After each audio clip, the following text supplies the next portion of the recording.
We are.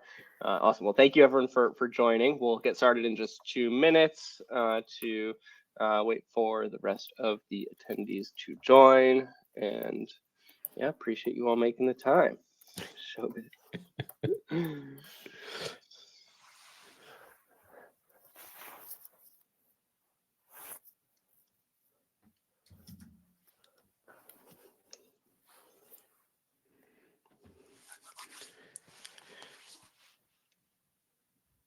Yes, sneak peek behind the scenes. Yeah, thank God we didn't slate the attendees, hey? Oh, good. Thanks, Jane. I was worried. I was trying to think through what I said. Picking my nose.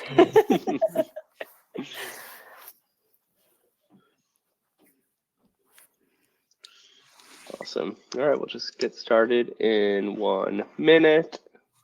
Thank you all for hanging in there.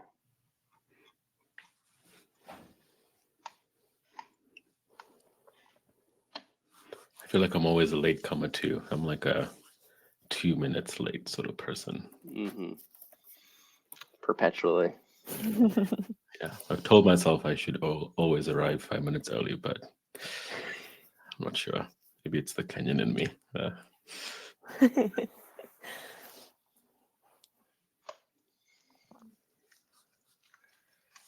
Cool. All right, well, let's get started then. Apparently the recording is working, so we are all good to go. Lauren, if you want to kick us off with intros, then I'll go and then introduce Roy and we can get started. Yeah. Hi, everyone. Lovely to have you all join. If you don't know me, I'm Lauren Gibson. I run content marketing at Rally. And I've done a couple of these AMAs, but I'm usually always in the background helping out. So I will be off the stream in a couple minutes so that Roy and Oren can lead the discussion, and I'll be in the chat helping direct questions. So make sure to drop all your questions for Roy in there, and I'll make sure that we try to answer them as we have time. Awesome. Thank you, Lauren. And yeah, welcome everyone. Appreciate you taking the time out of your busy day to join us. We are here for about an hour with Roy. For those that I haven't had the chance to meet yet, my name is Oren. I'm the co-founder and CEO of Rally. We do AMAs, but we are not just an AMA company. We have also built a user research CRM to enable research ops teams, their stakeholders, to easily automate recruitment, participant management for their own customer base. So feel free to reach out if you are ever looking to streamline that process within your own organization. But without further ado, I'm excited to introduce Roy. He has been involved in research and service design for the last 12 years, I believe, and currently leading research at Zapier. Apologies, I always Zapier makes you happier. Yes, Zapier. Because you don't say Zape, you say Zap. And yeah, they're a SaaS automation company, and prior to Zapier, or prior to this role, he also led research ops at the organization and led research at Buffer. So he's been in organizations of all shapes and sizes, seen many models for where research reports into and who they partner with, and he has a wealth of knowledge and experience on all things research and ops, and we're delighted to have you here today, Roy. So feel free to take it away. Hey, thanks, Lauren, and thanks to Lauren too for pulling this all together. A lot of work behind the scenes to make these AMAs happen. I heard it is maybe the 12th AMA that Rally has done, even though you're not an AMA company. So props to you for helping UXRs and sharing knowledge. So like Lauren said, I lead research at Zapier. Maybe I'll also share a little bit of context on me as a person, so you're all aware. I live just outside of Toronto in Canada, a place called St. Catharines. So we got to witness some eclipse action, although it was slightly cloudy, but hey, no hate to the clouds. But I'm from Kenya, so that's where I originally hail from. Still spend a good amount of time there. But my wife is Canadian, which is why we're here. So we live in this tiny town with 3 of our boys. So life is always loud and hectic. And work-wise, Oren covered some of this. I lead the UX research team at Zapier right now, but I originally came in to lead research ops. And so been very interesting to be in a company that has grown quite rapidly over the last 4+ years. but originally coming in to establish ops and then coming back into UXR. And before that, being in UXR and then doing research and work in service design. So it's been a really interesting career path that I've taken. But I think as long as I can remember, and if I try and sort of plot this path into the topic today, which is about sort of like the ideal home for research and how we can have an impact, something that I keep returning to and I keep having conversations about, again, like for a decade plus, is impact, right? And this is not something that is unique to UXR. Every function thinks about this. Every employee thinks about this. How can I have a bigger impact in my role? But I think UXRs have this interesting flavor of impact anxiety that manifests itself in different ways over, I'd say, like in my experience over the last decade, right? From, I know this isn't how every company has worked, from those earlier stages of just more doing usability testing and trying to make sure that at a tactical level you can like connect well with product teams and enable them to like take a step forward. I know teams doing more quant stuff now than did before, or doing more strategic type work. But all through these different flavors of UX research and the different iterations of how teams work and how they're positioned, my experience has been elevated impact anxiety compared to other functions, even though other functions have it. And so this enduring question of like, how can I position myself in my practice to have a telling impact in the company? It keeps coming up. And I don't think it's going to go away, but it's definitely something that is, the flavor of it, I think, is unique in UXR. Now, research often reports into design or the UX practice. That's like a familiar home for UXR. Uh, maybe reports into product for some people. Uh, maybe reports into some other function like an insights function. But maybe one of the questions here is like, what is the best environment? What's the best home for UXR if we want to have a maximum impact? Is there a best home? As Oren talked through and I mentioned, I've worked in this space for over a decade, and before that did research as a service designer, or in my role as a service designer, and I reported into many functions. So I reported into operations, which is quite unique for someone reporting into a function or a C-suite person who is very focused on the operational aspects of work or the company. I report into product, but I don't think that should be viewed as one block. Like, I've reported into product that looks very different in the 4 iterations of product that I've reported into. Reported into different versions of design, right? At a smaller company, at a larger company, where when you start off, it's very different to where it ended off, and report into sort of like a strategy chief of staff type function. And so I've seen these many blends of research reporting lines, and it has, again, made me wonder, what's the ideal home for research? And like, why does it matter where research sits? I think ultimately, like, the location of any practice in the org, its environment, has a large bearing on the impact and success, right? So how do we begin to think about this? How do we work this through in our own context and setting? Something that I also think is UX research and data are more like siblings, and UX research and design are more like cousins. What bearing should I have when my research lives? Again, that's my perspective. I should say all the answers I'm going to share today are based on my perspective. Doesn't mean it's the right one, but I'm going to share my thoughts with you. So these are all questions and considerations that will run my mind.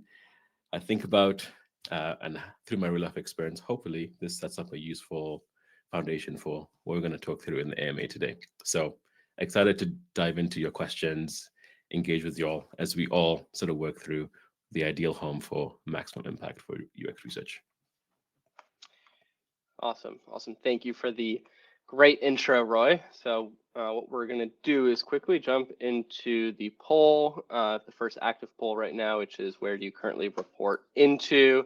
And yeah, why don't we kick this off? So it interestingly looks like design, UX, and product are the top 2. Maybe not so interesting. Maybe that's kind of what we expected. I think that's to be expected. I think I'm very curious about the next poll that we throw out there and some of the reasons why.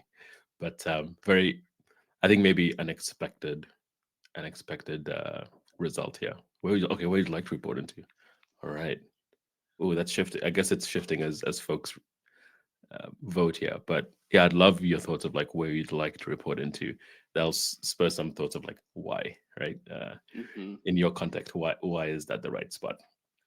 Yeah, yeah, amazing. So, whoever would like to ask questions in the chat, feel free. We have a few questions prepared for Roy to kick us off while we kind of wait for your own AMA. But yeah, Roy, why don't you kick us off by talking us through maybe some of the past org structures specifically that worked best for driving research impact, understanding that there's no two product teams that are the same, no two design teams that are the same, no two anything organization that is the same. But real life stories are super helpful for being able to take that context into our own lives. So maybe one or two examples of an org structure and relationships that work best. Mm-hmm. Yeah, if I think of practically speaking, again, the context is so important, but thinking about being in a smaller software company, less than 100 employees, so connections a bit easier. In a past iteration, it looked like research reporting into like more of an operational type role. And what this actually enabled was a bit more context about the most important factors, a bit more focus about the most important factors that are impacting the business, right? So if you think of like sort of like a COO or someone that is maybe akin to a chief of staff, there's a lot of focus in on on like the business, the strategy. And so those are like the kind of questions that come up in those leadership team meetings. So you have a lot more context of that. So I've experienced research being very impactful in a strategic level because the kind of conversations that happen in that reporting line enable sort of like enable you to follow up in helpful ways with those leaders, right? So I think some of this is also like that reporting line and the sort of talking points that you can funnel up to your leaders. The impact that's possible when you have someone who's focused on the business can be like quite powerful, right? I mean, it doesn't mean there's also a downside. The downside is that reporting line can also have like a lot less context on, and this is my experience, there's much less context about what is this work and how can I help you get better at this work. Talking essentially a lot of the point of improvement that was pointed at me was like, how can we be more efficient with the research? How can we sort of like deliver quicker? Which is a good question to ask, but probably not the only question to ask.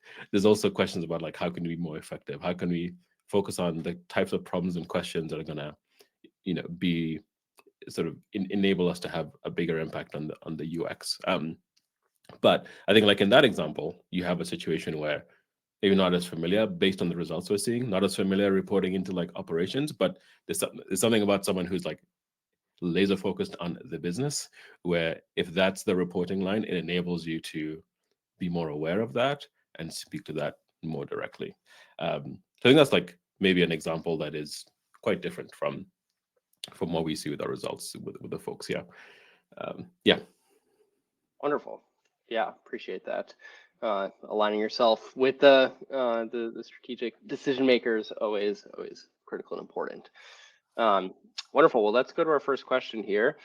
So as a researcher thinking about their ideal home, how should we think about non-negotiables? What would you say your non-negotiables are now? Yeah, I think this is a good question. There's sort of baked into this question is the assumption we can do something about it, right? Which in some instances, I think yes, and in some no. So let me break it down a little bit. There's going to be times, especially if you maybe are more experienced and you have certain skills in being able to advocate, where you can actually bend the road, right? You can sort of like bend the angle of approach and enable folks to say like, these are my non-negotiables. These are things I have to see. There's times where like you've landed in a company and all of a sudden there's like a reorg that you didn't even know what's coming. It's like you woke up on Thursday and you got a note that you now report into X person, right? So I think that's sort of a reality that I just need to make sure that we can acknowledge, because there are going to be points where you're like, I don't know if this is going to work, but I have to figure it out. Now, if you do have the opportunity to, and I think everyone should get to this point, right? I don't think we're powerless, but when you do have the opportunity to like think about what those non-negotiables are, I think, to me, in the past, something that I thought was a non-negotiable was this person needs to understand research, right? This person that I report into, this chief design officer, this head of product, whatever, needs to understand research. That's no longer non-negotiable for me. To me, the non-negotiables are: one, the person I report to wants to see me be successful. And that is going to enable them to figure out what are the ways in which they can give you the platform for success. Uh, I think so much of what I've thought about before, and it's not a bad thing, but I think I've been anchored on it in a non-helpful way, is, oh, X person that I report to in the C-suite doesn't know about how research can be better. And yes, these are things that are true, right? But I think I've learned that even for someone who knows little about research, if they have an appetite to help you be successful, if they want to see, like, they feel this is something I actually feel very strongly from someone who I recently reported to, is he feels like his neck is on the line for the success of my team and my function, right? That's going to enable that person to do potentially more than someone who knows a ton about research but doesn't. It's like, okay, whatever, like, I know what it's about, and sure, we'll connect on it, but I'm not deeply invested in the success of your team. That's probably the biggest shift that I've taken over sort of the last 6-7 years, is, yeah, that non-negotiable of, you need to be bought in. Again, sometimes you get an opportunity to advocate for that, and sometimes it sort of lands in your lap. But I think it's a good one to think about a lot and to speak to whoever you're reporting to. Is like, okay, like, how much are you bought in for the success of research, versus does it come across as like, just cool, it's great you're here, we'll work together. Yeah, yeah, and I'm curious on that point.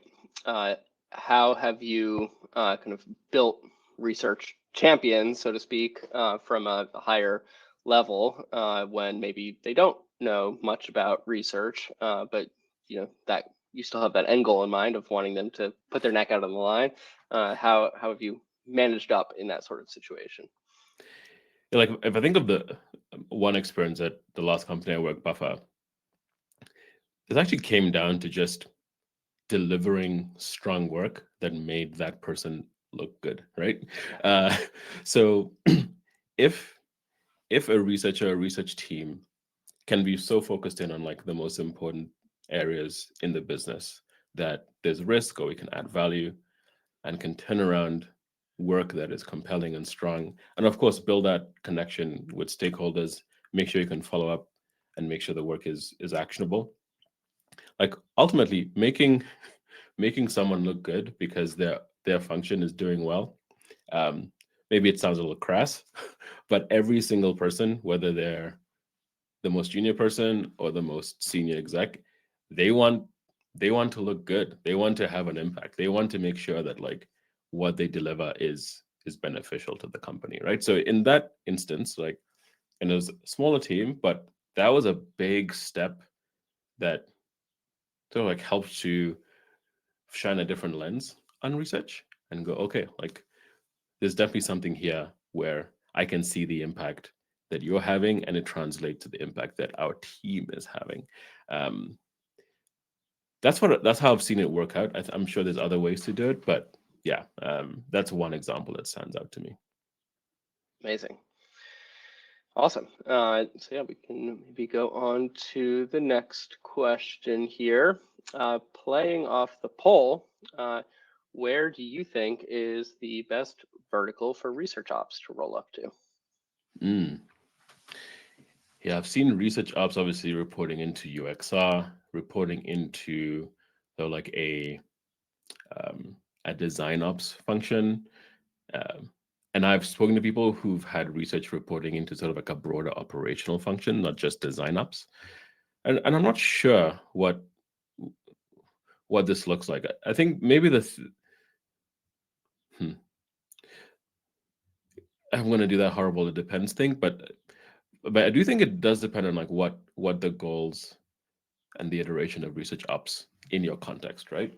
So, if there's an established design ops org, there's a possibility that research ops working underneath that umbrella enables ops in general to have a bigger impact, which enables research to do better, right? I think this is an assessment that you need to do of what's going on in your company. Like if there's no operations at all, I say no ops. If there's no design ops, no product ops functions in sort of like a business ops type, there's a business ops function and then you have research ops. I think it would be difficult for that research ops person to have as big an impact if they're just sat within business ops and detached from research. Like I can't envision many places where it's going to be better for that person to be positioned outside of the research team.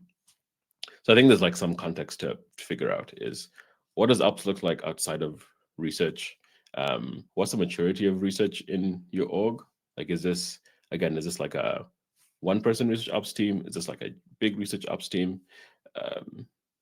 Yeah, I think there's a bunch of context that needs to be added in there. But I do think it's risky when research ops is very detached and living in a different home than sort of like the research neighborhood, right? When I say research neighborhood, I think maybe design ops or something like product ops, something akin to research.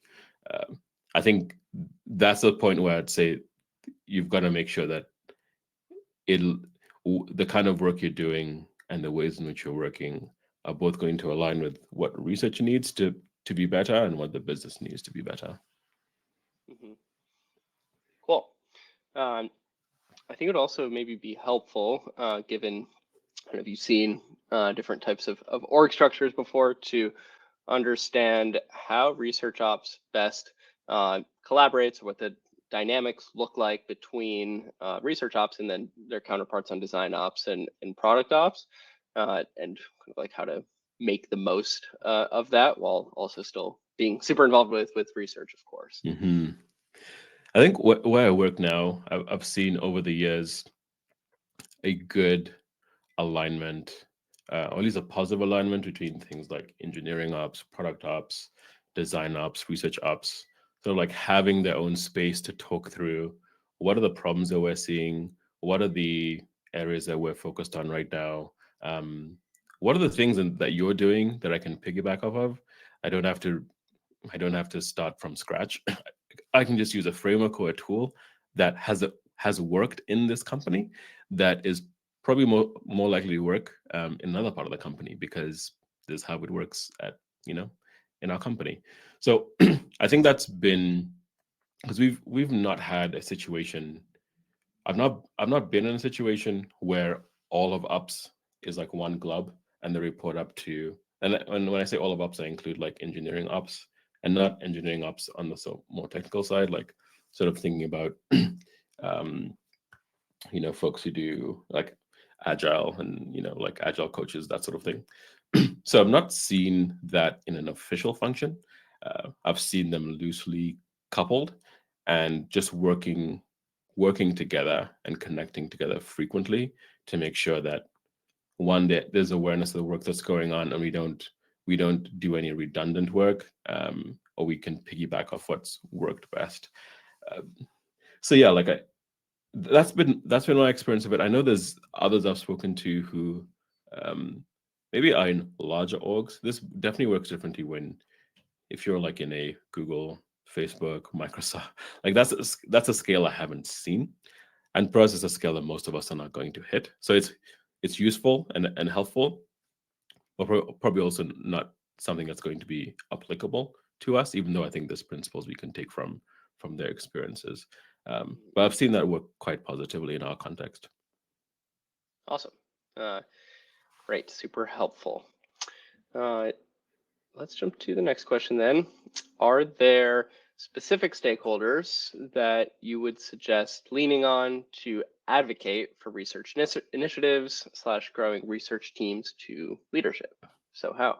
It's a great question. I think the stakeholders that stand out to me, again, are not necessarily folks like it has to be product, it has to be the design leader.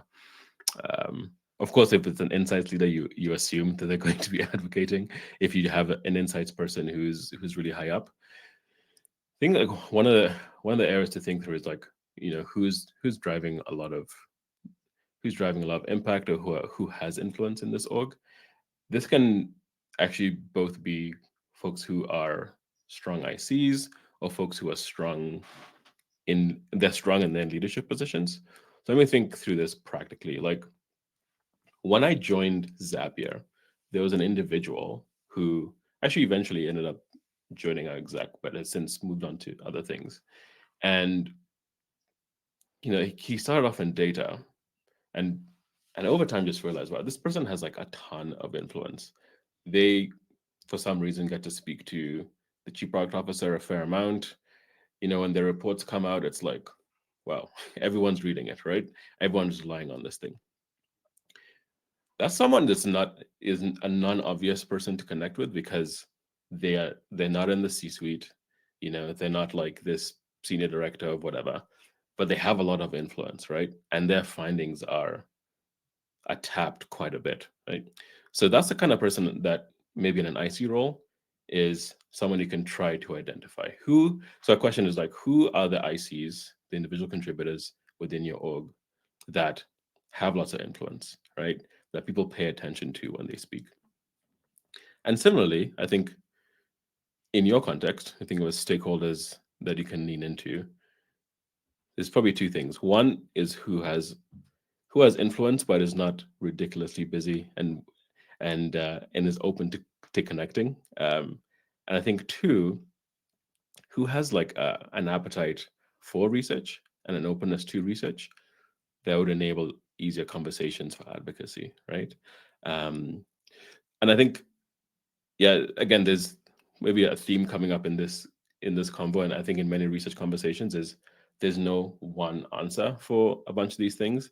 A bunch of it is scoping out the people who have influence, the people who are open to research work, and just like, I know it's so simple, but I find, and this again just my experience, many people are hesitant to just like reach out and say, "Can I have a 30-minute call with you? Like I want to talk about this." For some, it's easy, but honestly, it's getting on a call, and maybe this is the other piece here, talking about what are the things that you are trying to do. Like I just hopped off a couple of these calls with two of the PMs in one part of the org earlier this morning, and I'm just focused on like, what are you trying to achieve? Like, what's keeping you up at night? What are the goals that you have?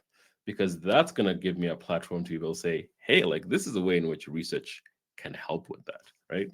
And then you build up that appetite and that advocacy, right? So I don't think it's actually rocket science. It's that consistency in being able to reach out. So maybe a recommendation that is something that I've started to do a lot more recently is put it in your calendar on Monday. Reach out every Monday. I'm going to reach out to, depending on the size of your org, one person or two people. Or I'm going to make sure within the next week, I reach out to X person. And I want to just hear more about your goals, what you're trying to achieve. And then also I'm thinking about how can I support you in that work? I tell you, people love talking about the things that are top of mind for them, right?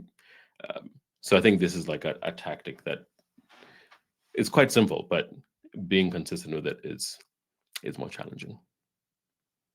Yeah, that's great advice that anyone here can immediately take action on. I want to go back to the I see that you had mentioned building a relationship with on the data side, who kind of initially surprised you with their level of influence, and that ended up being a kind of great partnership. And you've mentioned in the past this concept of research being more like a sibling to data, and I think that's become more and more common within organizations. But curious to hear of your perspective behind that, why you believe so, what the ideal partnership looks like between research and data. I think that'd be interesting to hear.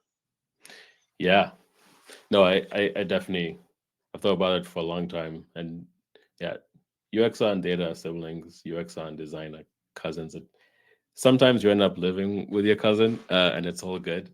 But yeah, I think maybe some of the reasons I feel this, maybe getting back to the core of why I believe this, is just over time, as I view the ways in which data science, I say data science, the folks who, they go out, they do some sort of analysis on problems, they engage with stakeholders on like why this is, what's going on, what trends can we see. So less so on the data engineering side, but I want to connect with these data science folks. Ultimately, as I view what they're looking to do and the kind of impact they're trying, or the ways in which they're trying to have impact, I think that they're more similar to the ways in which UXR is trying to have an impact, right? It's a combination of, I'm going to go and find out something that maybe we sort of knew, maybe we didn't know at all, and it's going to provide an avenue for either like making a decision or like just entertaining a certain path. And aside from also just doing that project work, I want to be in the room, I want to be in the conversation to help guide folks towards like better direction, right? So I may not come with like, here's a project, but I have context on what's happened in this space for the last year, for the last 3 years. And that idea, I can speak to it with authority because I may not have the data in front of me, but I have a memory of like what it meant at that time, right?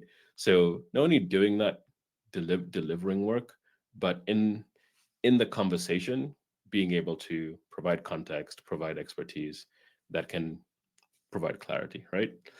I Design does some of that, but there's a bunch that design does, which is strictly about delivering something for the end user, right? Like they are focused on the end user, and I think that's why I see that close connection with data.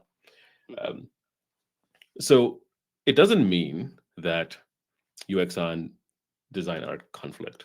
I think there's a very clear way in which UX and design are very close, which is why I'm saying they're cousins. It's not like they're estranged or they're strangers. Like there is a connection there. But I think like the ways in which UX and data can work together, again, like maybe a lot of this contextual, but let me reference one of the ways that's worked for me in the past. When I first joined Buffer, the last company I worked, we had teams, like product teams that included a PM, a designer, engineers, UXR, data. Like UXR and data were part of the individual teams. What that enabled us to do is me as a UXR and my data science partner could spend a lot of time just talking about this little space that we're in, right? And enable us to have a really great sort of yin and yang lens on like, wow, like we really have a holistic view on what's happening in this space and what needs to happen going forward, right? So there's going to be times where the organization almost gives you the platform to connect better with data because you have a data partner. There's going to be times where the organization has UXR and data really far apart, right? I think like right now, like in my setting, UXR and data are no longer in the same org. We report into different functions. And so I don't think it's easy, but a lot of the work is whoever's leading research and whoever's leading data, if they don't believe that there is a need for those teams to be connected, it makes it very tough. It doesn't make it impossible, but it makes it very tough for increased knowledge sharing, collaboration, etc. Right? So I think there's going to be times where, as the person leading research, I need to be really intentional to connect with the person who leads data to talk through what's going on. So myself and the head of data in Zapier, we connect every few weeks. We talk about what's going on his side, what's going on my side, and I love the ideas that I love the sort of collaboration ideas that we've tried over the past few years have just come out of that consistent connection, right? And so it can look like something very global, like we've had, even though it's been deprecated, we've had like this Insights Monthly meeting where UXR and data all come together and we all share the work we're doing in this doc and just like run through it. And some stuff will be voted up, and the most important things we'll tend to get to, and the things at the bottom we just won't. But that enabled us to have lots more visibility about what's happening, and then connect to people to be like, oh, you worked on this thing, you worked on this thing. Hey, you should talk. Sometimes it happened, sometimes it didn't, right? So this is not a perfect world. But that was something that for a couple of years worked well for us. And then it reached a point where we shifted away from it. And so now we have more connection within our sort of like strategic areas than as a global org, right? So I think there's different flavors of this. Ultimately, being proactive with reaching out, being aware of what they're trying to achieve, because I think there's a lot of shared goals there, and then thinking through at this time what's going to work. And it's very likely that what works today may not work in 2 years. It may work 5 years from now, but I think just the guarantee is like things probably shift. So how are you going to shift based on the new context in which you work? Mm-hmm. Yeah, super helpful and illuminating into what those relationships could look like. So appreciate that. Great. So the next question, we're going to move on to some KPIs, key results. So people are asking, what have you seen as effective KPIs to objectively and quantitatively show the value of UXR to leadership? That's a good question. So so Greg Bernstein, who's a great research leader, check out his book, Research Practice, if you haven't. Great book. He and I have been on panels. I've talked about this a fair bit, and his line of impact as a trap, which maybe is like connected to showcasing value as a trap, always comes to mind. And it's more nuanced than that. I'm not going to speak for Greg, and he can speak to it much more. But I think one of the things we have to acknowledge is there's ways in which UXR can show its value that maybe not as obvious as, say someone like design or someone like product, at least on the surface level. When it comes to pushing something out to customers, right? Thank you, Lauren, for sharing that link to Greg's website. When it comes to pushing something out to customers, I actually don't think that is the milestone that we often think it is, and I think most UXRs feel that way as well. Like, just because we ship something doesn't mean it's valuable, but it's a lot more visible, right? And there's ways that you can sort of like finagle and be like, hey, like we got this feedback on this thing, until you sort of like look into the data and look into like the true impact. It's very tough to understand, but it's a lot easier to showcase that. So what have I seen being an effective way? One thing that I'll give a shout out to, like my current manager who oversees. We've moved into sort of this small insights practice with market research involved. We report up to the VP product, and something we've focused on a lot. It's not a KPI, but tracking the actions and the impact that arise from our work in a very detailed way, right? So essentially the endpoint for research not being, we connected with these stakeholders, we shared these findings, and these are things that are coming up. Essentially the importance of, these are things we shared, and in 2 weeks and 3 weeks, oh, nothing happened from this. Why didn't this happen?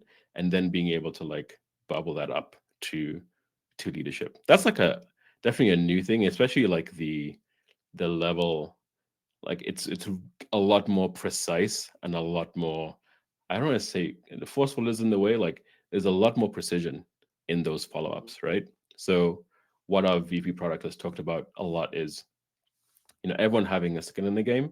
And what it looks like for research to have a skin in the game is if we produce work or we share a perspective and it's sort of dropped because you know what happens in product teams, like there's so much to do, things get dropped. We have the agency to go and say, like, why wasn't this done, right? Uh, and they, PM can get back to us and say this is why, or if they don't, we can sort of just like have that as something that we need to follow up on to make sure that that work is having an impact. So that's like maybe at a individual level. I think in the past we have used OKRs. Back when Zapier did this, and my past life at Buffer, we did this as well.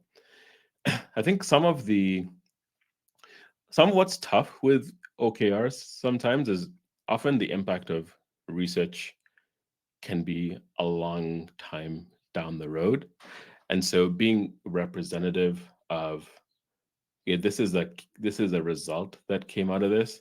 There's going to be results that arise from this down the line. So as a practical example, yesterday I DM'd one person in my team, one of my UXRs, to tell them, hey, like we were in this leadership meeting and they referenced, like pretty much the whole basis of this meeting was using a report that you published last year, right?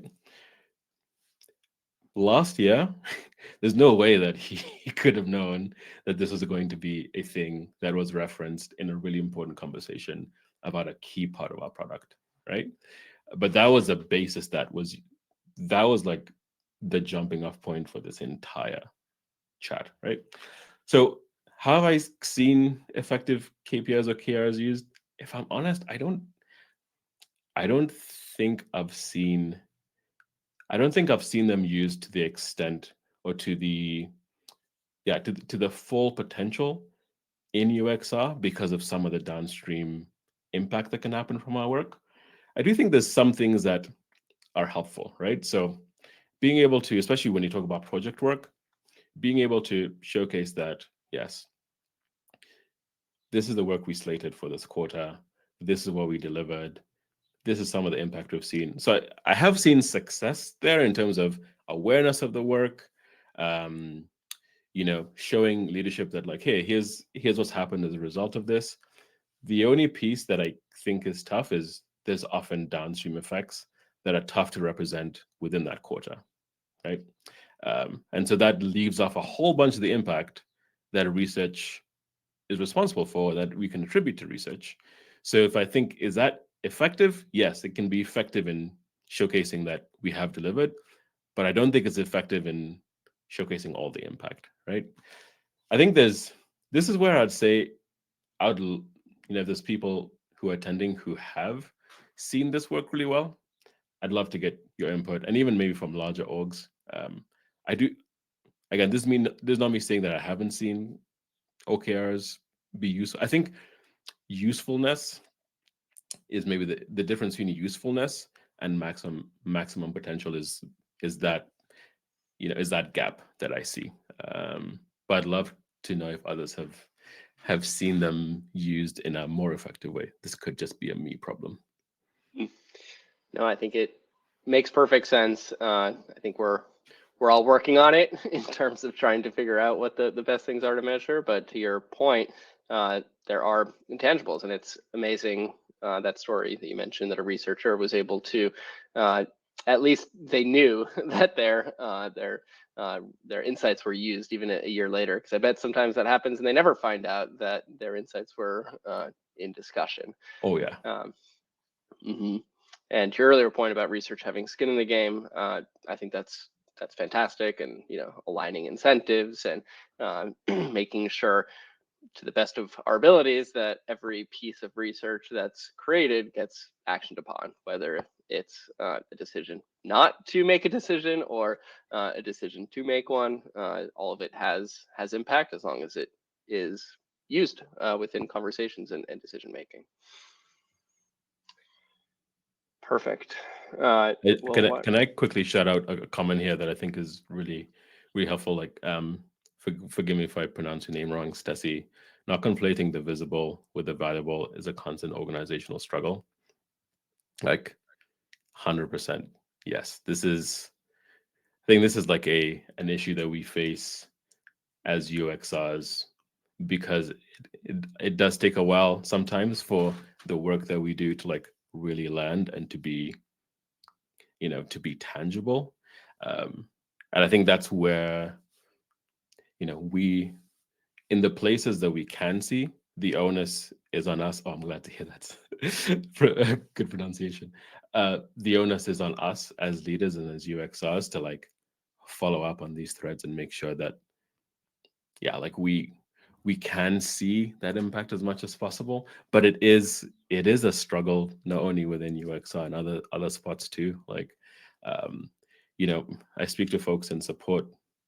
I really feel for support, right? Like, there is so much struggle there between what's visible and valuable. The visible thing is how quickly are you responding, how quickly are you resolving, like, but there's a whole bunch underneath that is like, how satisfied are folks with this product? Well, we can see it's like really tough for them, and we want to advocate for like us to make a shift here, but it's really tough for us to do that with the product and to be visible. So like, yeah, there's UXI is not alone in this struggle, but I love that you called it out.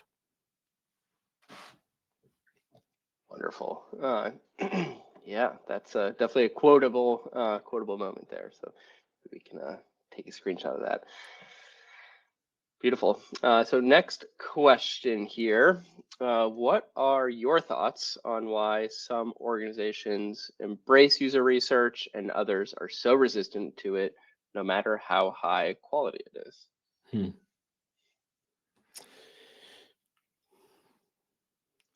Well, I probably can't speak to why an entire org is resistant. Maybe like individuals with whom I've worked can be a proxy for this. I think a lot of it comes. There's two things. I think there's sort of the threat of research and the unknown of research. So I had a conversation with someone called Adam Banks, who has worked in Google for ages and runs his own shop now. But something he talked about, he comes from an engineering background. And as an engineer, over time, he saw that, like, it seems as though the things that Google is doing over like in product and design, like there's a really good reception to them. How come some of the stuff we're doing, and as an engineer, this was like an engineer and sort of like audiovisual type stuff, not within the product, realized that there was this disconnect, and over time realized that he needed to connect more with users. He needed to learn about UX research, became a UX researcher, and is now in the field. And this has been like a long journey. But as he talked to more and more engineers, there was this feeling of like, one, I'm an expert, so why do I need to speak to people, right? But there's underneath that was a bit of feeling like that was a threat, right? Like it was a threat to their expertise and a threat to their role, that they needed someone else to help them understand these users, right? If I know how to build this thing, right? I see the spec. I know what needs to be built. I've built this a million times. Why does someone need to come and tell me about how other people feel about this? As UXers, that seems like an insane comment. But as someone who is an expert in their field, and ultimately this is an emotional reaction, how they feel is really important, right? So I think that's a big deal. Like if there is a threat, like I feel like I'm being threatened by this person coming in, that can be a point of resistance. The other thing I've seen is just not knowing, right? It's like, if I don't know if this is going to be valuable, do I need to invest in it? And I've seen this play out in different ways, even to people to whom I've reported, especially in the early stages of going, well, it seems like it's a good thing, and I know you do good work, but they haven't seen either the output, or they haven't seen the effect of the work, and they're busy, right? No one, at least the companies I've worked in, no one's sitting around looking for extra work, extra things to do. It's like, I'm busy, I don't know what this does, so like, I don't know if this is worth investing in. And I think in many cases, like, our job, it's our role to help them, right? But I get your point too, like, especially if you've turned around high quality work, that can be very frustrating. But I think it's also worth acknowledging, like, I think a lot about the soft factors. I think a lot about the emotional side of work, and those type of factors, like feeling threatened and like just not knowing and being super busy, are realistic, and maybe some people would say reasonable reasons why someone would be resistant. It doesn't mean that's right, but I think it's like just the reality, right? So I think this comes back. I don't think it's one way to solve this, but I do think it comes back to sort of goals and what are they trying to achieve. So in one example, how this sort of got turned around was what I spoke to earlier, was like delivering like really good work and the effect being seen like from the CEO, and that being like oh wow, that was like a big win for our team, and UX research did that. So okay, cool. I'm open to it now, right? But I don't. There's no magic bullet. There's no silver bullet for this. But I think it's worth acknowledging some of the. Sometimes we feel as though we don't say they're evil, but we feel as though, like, how could you not know? And it's like, yeah, sometimes they're fearful. Sometimes just like, I'm too busy to figure this out. That's my perspective. Yeah, it's always helpful to get into the frame of mind of the other and realize, maybe there's not malicious intent here. It's just the reality of the situation, and seeking those wins within the organization and using those wins to build momentum and capitalize on more. That's all we can do. There's no magic bullet. Yeah. And if I can add, like, this is where I spoke to someone else about this recently. Is like, how can we turn our superpowers on ourselves? Shout out to Julie from D Scout, I was having this conversation with. How can we turn our skill set on ourselves to interrogate how we can sort of like prod through? It's not to say that has been done. Okay, this is but I think there's definitely opportunities for us to explore that more than we have before. It's like, how can we use our skill set to sort of use it as a superpower to interrogate why it's not the case, and use sort of, whether it's goals or something contextual from the org, to try and help take those steps. In my case, the change was like influence from above as a result of like high quality work. But sometimes you turn around that high quality work and you don't get that influence. So I think there's like other ways we can poke at this using our research skill set. Amazing. Well, we only have about 3 minutes left, so probably time for one final question. And this one could be a thought-provoking one from Zapier here. What is a misconception about research that you've encountered lately that you haven't been able to shake? What has made it hard? So an easy one to wrap us up. Yeah, misconception about research.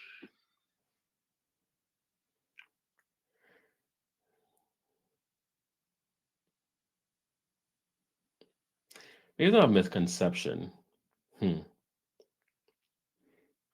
I'll just say something that is top of mind for me. So I think maybe it's a misconception outside of our function, and maybe a bit of misconception depending on the kind of work you've done. I think there's more influence to be had, more impact to be had as a researcher from not doing projects than from delivering projects. This is not me saying you shouldn't do research. Do research. But that work that happens between the projects, I think, is the golden zone for impact. And I think the thought of what researchers are is like, go out or come into our squad, or come into our zone, or come into whatever terminology you use for, an area in your company, and do research. Go out, speak to users, etc., etc.